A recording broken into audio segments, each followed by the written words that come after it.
تو ناظرین السلام علیکم ورحمۃ اللہ وبرکاتہ۔ آج کا بیان حضرت مفتی سلمان اظہری کا بیان رہے گا کربلا کے حوالے سے، تو ضرور سماعت کرے اور اس سے ضرور سبق لے۔ تو چلیے بیان شروع کرتے ہیں، اور بیان اچھا لگے تو ضرور ویڈیو کو لائک کرے اور حضرت کے لیے ضرور دعا کرے کہ حضرت کو جلد سے جلد رہائی ملے۔ تو چلیے بیان شروع کرتے ہیں۔ یا امام حسین جن کو رسول کریم صلی اللہ تعالی علیہ وسلم نے اپنی گود میں رکھ کر پالا ہو، بلکہ سیدنا ابو ہریرہ سے یہ روایت ہے کہ حضور صلی اللہ تعالی علیہ وسلم امام حسین کا لعاب پاک، امام حسین کا لعاب تھوک خود حضور صلی اللہ علیہ وسلم اس طرح چوستے تھے۔ حدیث کے الفاظ ہیں کہ یمتص رسول اللہ صلی اللہ تعالی علیہ وسلم لعاب الحسین کما یمتص التمر، حسین کا لعاب رسول اللہ ایسے چوستے جیسے کوئی کھجور چوس رہا ہو۔ جس کے حلق میں نبی کریم صلی اللہ تعالی علیہ وسلم کا لعاب پاک گیا ہو، کیا وہ ناحق فیصلہ کرے گا؟ کیا وہ زور زبردستی رسول اللہ کے خاندان کو جنگ کے میدان میں جھونک دے گا؟ بات اتنی تھی کہ امام حسین کی نگاہیں بہت دور تک دیکھ رہی تھی، آج تک دیکھ رہی تھی۔ اسی لیے کسی شاعر نے کہا ہے کہ نہ پوچھ وقت ان بے کتاب ان بے زبان کتابوں سے، نہ پوچھ وقت ان بے زبان کتابوں سے، جب اذان ہوتی ہے تو سمجھ حسین زندہ ہے۔ ان اذانوں کو زندہ رکھنے میں اور اماموں کو زندہ رکھنے میں حسین کا نام ہے۔ حسین کی نگاہ، حسین ابن علی رضی اللہ تعالیٰ عنہ کی نگاہ یہاں تک دیکھ رہی تھی۔ مسئلہ اتنا نہیں تھا خلافت کا، بلکہ میں تو کہتا ہوں ہر آدمی کے پاس جب یہ آپشن رکھ دیے جائیں کہ آپ کے بچے محل میں رہیں گے، آپ کا فیوچر حسین ہے، وزارت ملے گی، سب کون چھوڑتا ہے؟ اگر امام حسین مان لیتے، جانتے ہو یزید کتنی خاطر مدارات کرتا، امام حسین کے لیے بہت بڑا مقام رکھتا، ان کے لیے نذرانے، وظیفے اور ان کے گھرانے کے لیے شاہانہ انداز میں سارے انتظامات رکھتا، کیونکہ جس سے خطرہ تھا جب وہ اس کے مطیع و فرمان بردار ہو جاتے تو حسین ابن علی رضی اللہ تعالیٰ عنہ کے لیے یزید خزانے کھول دیتا، اور یہ امام حسین کو معلوم تھا کہ میرے مان لینے سے یزید تو میرے لیے خزانے کھول دے گا۔ لیکن امام حسین کی نگاہیں بہت دور تک دیکھ رہی تھی، آج تک کے لیے دیکھ رہی تھی۔ آج میں آپ سے پوچھتا ہوں میرے عزیز، یہ مصلی امامت ہے، نماز پڑھنے والے جیسے بھی ہوں، مقتدی ہزار قسم کے آتے ہیں، کوئی داڑھی چھلا، کوئی ٹوپی کے بغیر، کوئی پتہ نہیں کیا کیا چیزیں کیا ہوا، سب آتے ہیں، ان کو کوئی نہیں پوچھتا۔ لیکن امامت کے مصلی پر جو کھڑا ہے اس کے اوپر سے نیچے تک ساری چیزیں دیکھتی ہے آج بھی قوم۔ اگر کوئی شخص چوری میں مشہور ہو جائے تو میں آپ سے کہتا ہوں کیا چور کو آپ اپنا امام بنا لیں گے مسجد کا؟ کسی کا زنا مشہور ہو جائے تو کیا آپ اس کو امام بنا لیں گے؟ نہیں، آپ یہ کہیں گے میں جیسا تیسا ہوں لیکن امام نہیں۔ امام ایسا نہیں، چور، ڈاکو اور لٹیرا ہم امام نہیں بناتے۔ میرے عزیزو، یہ جو تمہارے اندر فکر ہے یہ حسین ابن علی کی دی ہوئی ہے، یہ صدقہ ہے امام علی مقام کا، احسان ہے ان کا پوری دنیا میں، انہوں نے یہ چھاپ چھوڑی ہے کہ ہم آج مسجد کے اس مصلی کے لیے بھی پرہیزگار ڈھونڈتے ہیں اور شریعت کا پابند ڈھونڈتے ہیں۔ اگر امام حسین اس وقت یہ کر جاتے، یزید کے ہاتھ میں دے کر بیعت کر لیتے، تو آج کوئی بھی اس بات کو دلیل بنا لیتا، میاں آپ فلاں امام پر اعتراض کر رہے ہیں، رسول اللہ کے نواسے نے امام مان لیا تھا شرابی کو، تو ہم کیوں نہیں امام بنا سکتے؟ ہر ایک کے لیے دلیل بن جاتی۔ اسی لیے میرے عزیزو، خالی وہ وقتی جنگ نہیں تھی، قیامت تک کے لیے فیصلہ تھا، قیامت تک کے لیے دلیل بننے والا تھا ان کا عمل۔ اسی لیے امام حسین کو بہت بڑا فیصلہ لینا پڑا، بہت بڑا فیصلہ لینا پڑا۔ اگر میرے نکلنے سے صرف میرے گھر کا ہی مسئلہ تھا تو یہ الگ بات ہے، لیکن میرے نکلنے سے آنے والی نسلوں کے لیے بھی ہے تو مجھے 1000 بار سوچنا پڑے گا۔ امام حسین کے سامنے یہ چیلنج تھا کہ وہ رسول اللہ کے نواسے جن کے لیے میرے آقا نے یہ فرمایا حسین منی وانا من الحسین، حسین مجھ سے ہیں اور میں حسین سے ہوں، اس کا مطلب یہ ہے رسول اللہ کی شریعت حسین سے ہے، رسول اللہ کا دین حسین سے ہے۔ تو جب امام حسین سے پورا دین وابستہ ہے تو پھر امام حسین کو بہت سوچ کر کے قدم اٹھانا تھا۔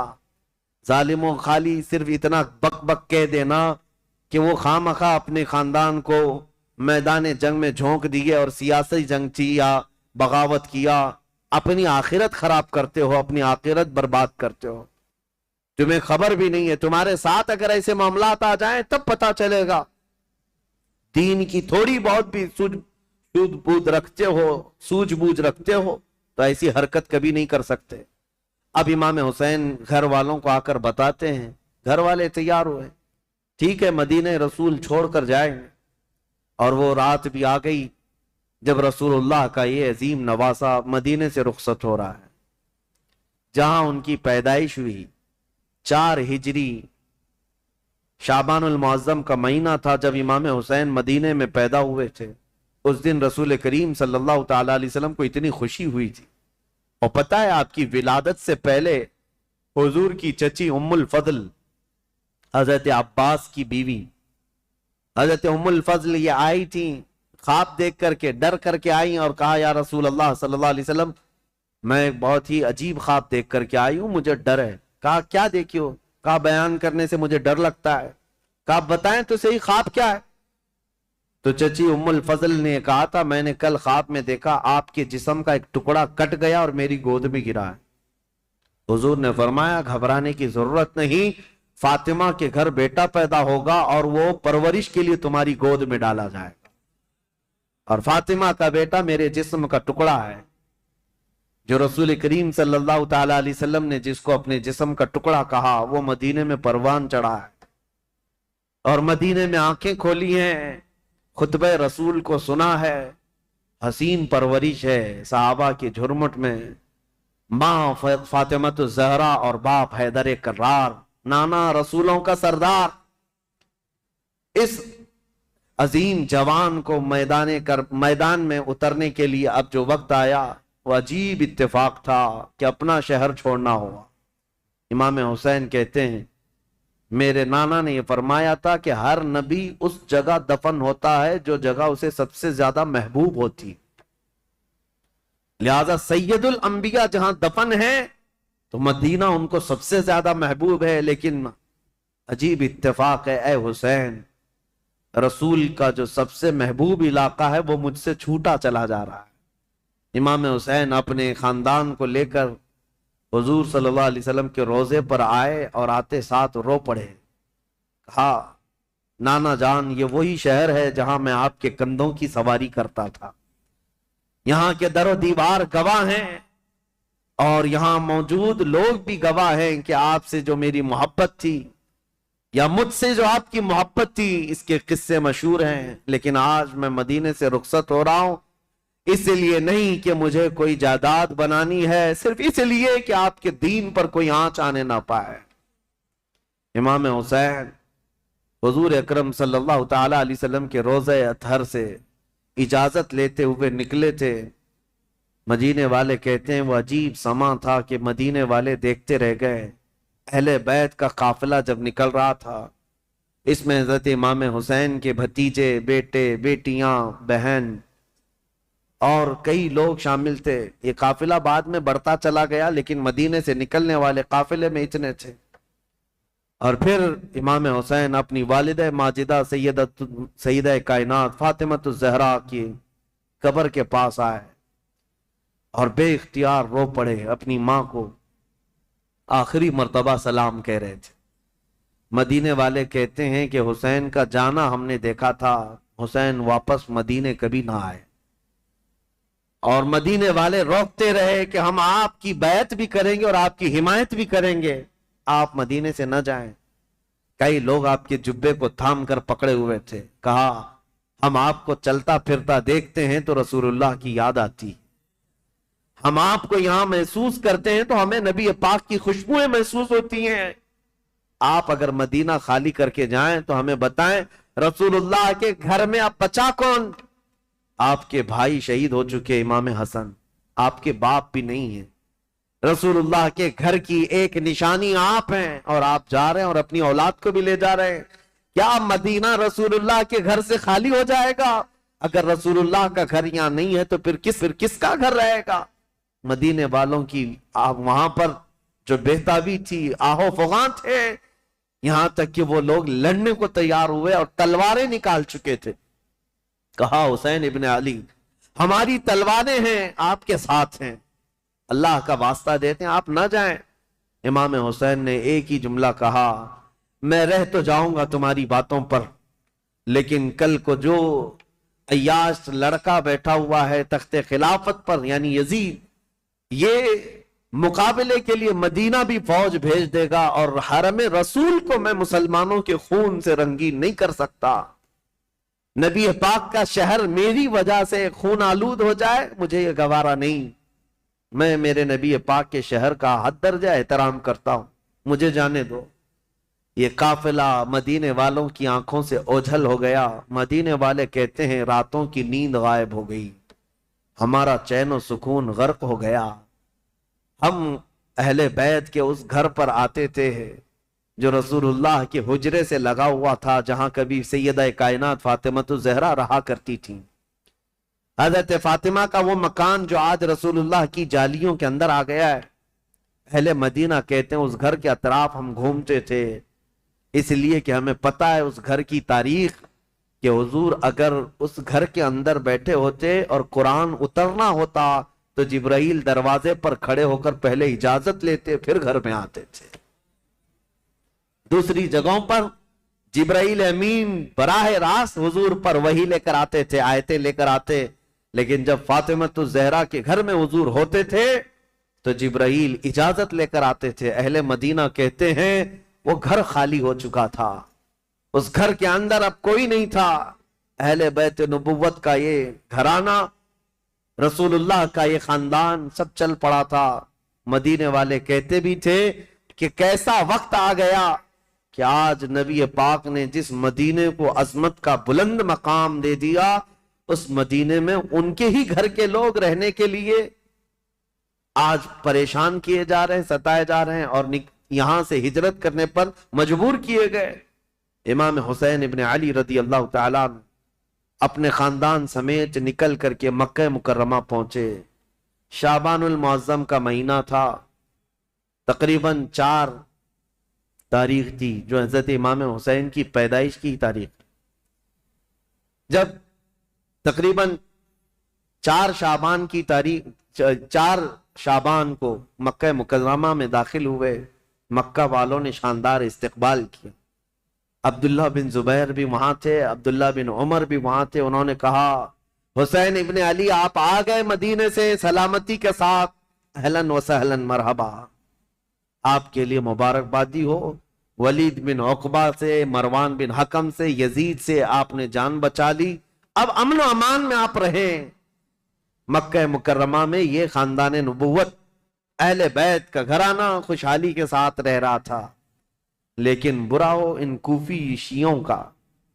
شیعان علی ایک جماعت ہے جو بعد میں چل کر شیعہ کہتے ہیں نا، شیعہ کا مطلب حمایتی۔ حضرت علی رضی اللہ تعالیٰ عنہ کے حمایتیوں کی ایک جماعت تھی، شیعان علی ان کو کہا جاتا تھا، جو کوفہ میں رہتے تھے، برسوں سے حضرت علی کے زمانے سے تھے، کیونکہ حضرت علی نے بھی دارالخلافہ کوفہ کو بنایا تھا، اور حضرت علی کے بعد امام حسن بھی وہاں رہے کوفہ میں، اور اس کے بعد وہ ہجرت کر کے مدینے چلے گئے، تب پھر امام حسین بھی گئے تھے۔ تو کوفہ والوں کا تعلق حضرت علی کے گھرانے سے پہلے سے تھا۔ اور امام حسین کی یہ تاریخ میں آپ کو بتاتا ہوں کہ جب امیر معاویہ یعنی حکومت کر رہے تھے، اس وقت بھی کوفہ والے امام حسین کو خط لکھ کر بلا رہے تھے کہ امیر معاویہ کو معزول کر دیتے ہیں، آپ آ جائیے۔ امام حسین نے منع کیا، کہا کہ میں پھر سے وہ عظیم جنگیں دیکھنا نہیں چاہتا ہوں جو میرے باپ کے زمانے میں ہوئی ہیں۔ تو حضرت امام حسین گئے نہیں، امیر معاویہ کے زمانے سے کوفہ والے خط لکھ رہے تھے، آپ آ جائیے۔ آپ جب امیر معاویہ کا انتقال ہو گیا اور یزید تخت خلافت پر بیٹھ گیا تو کوفہ والوں نے ایک میٹنگ کی. کوفہ عراق کا ایک شہر ہے. عراق میں آج بھی وہ شہر موجود ہے. اور جتنے اہل بیت سے محبت کرنے والے لوگ تھے سب جمع ہوئے اور میٹنگ کیا. اور وہ ایک شخص کے گھر میں میٹنگ ہوئی جس کا نام مسلم بن سرد بتایا گیا ہے. اور وہ شخص سارے لوگوں کو جمع کر کے کہتا ہے دیکھو امیر معاویہ کا تو انتقال ہو گیا اور یزید بیٹا ہے, تم سب کی رائے کیا ہے؟ کیا علی کے بیٹے حسین خلافت کے سب سے زیادہ حقدار نہیں ہیں؟ کوفہ والوں نے ایک زبان ہو کر کہا ہاں رسول اللہ کے نواسے علی ابن ابی طالب کے بیٹے, ان سے زیادہ حقدار کون ہے؟ تو ان لوگوں نے کہا کہ ہم نے یہ سنا ہے کہ امام حسین نے بھی یزید کی بیعت کو قبول کرنے سے منع کر دیا اور وہ مدینہ چھوڑ کر مکہ جا چکے ہیں. اے لوگوں تمہارا کیا خیال ہے ہم حسین ابن علی کو یہاں بلا نہ لیں؟ ہم کوفہ بلا لیتے ہیں اور یہاں بلا کر ان کی خلافت کو تسلیم کرتے ہیں, ان کے ہاتھ میں بیعت کر لیں گے اور پھر دھیرے دھیرے پورا حجاز امام حسین کے ہاتھ پر بیعت کر لے گا, پورا عرب بیعت کر لے گا اور یزید کو ہم اتار دیں گے تخت خلافت سے. تو کوفہ والے اس بات پر سب اتفاق, اور پھر سارے لوگوں نے مل کر کے خط لکھا امام حسین کے نام پر. عبداللہ بن صبح حمدانی نام سے ایک شخص تھا, اس کے ہاتھ میں خط دے کر بھیجے جس میں کوفہ کے بڑے رئیس اور ذمہ دار جو لوگ تھے, وہاں کے جو سردار تھے, ان کی دستخطیں تھیں, ان کی مہریں لگی ہوئی تھیں. یہ خط رمضان کی 10 تاریخ کو آیا. کہاں؟ مکہ مکرمہ میں. مکہ مکرمہ میں امام حسین کے پاس یہ خط آیا تو امام حسین نے دیکھا اس میں یہ لکھا ہوا تھا, کوفہ والوں نے لکھا تھا اللہ کی حمد و ثنا کے بعد, حضور کی صلاۃ و سلام کے بعد کہا امیر معاویہ کا انتقال ہو گیا اور ان کے بعد یزید جیسا فاسق و فاجر شخص بیٹھا ہے, لہذا ہم اس کی امارت اور اس کی خلافت کو نہیں تسلیم کرتے. اے علی کے بیٹے حسین آپ تشریف لے آئیں, ہمارے سر پر کوئی امام نہیں ہے, آپ تشریف لائیں, ہم آپ کے ہاتھ پر بیعت کرتے ہیں. تو ناظرین ویڈیو اگر اچھی لگے تو ضرور ویڈیو کو لائک کریں اور ہمارے چینل پر اگر نئے ہیں تو ضرور سبسکرائب کریں اور اللہ سے دعا کریں کہ اللہ ہمیں امام حسین کے بتائے ہوئے راستے پر چلنے کی توفیق عطا فرمائے. تو چلیے ملتے ہیں اگلی ویڈیو میں, تب تک کے لیے السلام علیکم ورحمۃ اللہ وبرکاتہ.